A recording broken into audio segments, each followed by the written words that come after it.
Le CHU de Nîmes, c'est un des deux CHU de la région Languedoc-Roussillon. C'est le premier employeur du département. Il soigne 84% des patients du bassin de santé nîmois. Il a une capacité de près de 2000 lits, 2200 naissances par an, près de 85 000 passages aux urgences. Il faut dire que par rapport à tout ça, dans un climat national de violence sociale en hausse, on peut dire que le personnel de l'hôpital n'est pas épargné. Il subit au quotidien un certain nombre d'incivilités comme des injures, des menaces, des altercations, mais aussi de plus en plus de violences. Violences qui émanent 3 fois sur 4 des patients. Mais il est important également de souligner que les visiteurs et les accompagnants manquent aussi parfois de sang-froid et de pondération. Alors qu'est-ce qu'on a mis en place pour essayer de contenir et de prévenir cette violence? Ça s'est mis en place à travers un plan de prévention que nous avons déployé. Et ce que nous avons souhaité faire à Nîmes, c'est professionnaliser les équipes sécurité.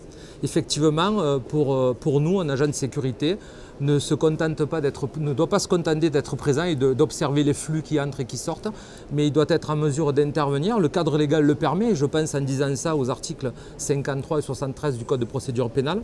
Donc ça veut dire qu'on a professionnalisé les équipes afin qu'ils puissent intervenir en attendant que les forces de l'ordre arrivent. Donc ça a passé par la formation. Bien sûr, on ne peut pas professionnaliser les équipes sécurité sans formation.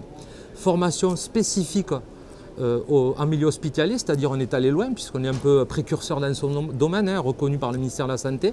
On a mis en place des techniques innovantes qui nous permettent d'intervenir sur des patients agressifs, violents, mais qui sont en demande de soins.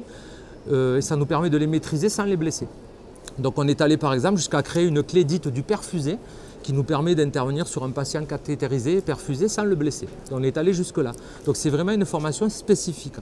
Au-delà de ça, ce qui est important et que je tiens à souligner, c'est que dans le cadre de la formation qu'on a mis en place, dans le cadre du déploiement de notre plan de prévention, il fallait absolument qu'on puisse gagner la confiance du personnel soignant afin de pouvoir travailler, mais aussi du corps médical, et ce n'était pas gagné. Donc ce qu'on a fait, c'est qu'à aucun moment, dans tout ce qu'on a mis en place, on s'est éloigné de la démarche de soins. Ça nous a permis justement de gagner la confiance du personnel soignant et du corps médical sans laquelle on ne pourrait pas travailler. Donc ça c'était important. Ça veut dire quoi? Ça veut dire que quand on intervient, eh bien, on tient compte de la souffrance, du stress et que ressent le patient. Voilà, on n'est pas des policiers, on n'est pas des gendarmes, même si on y ressemble beaucoup et de plus en plus à travers nos missions, à travers notre tenue. On est avant tout des agents de la fonction publique hospitalière chargés d'une mission de sécurité.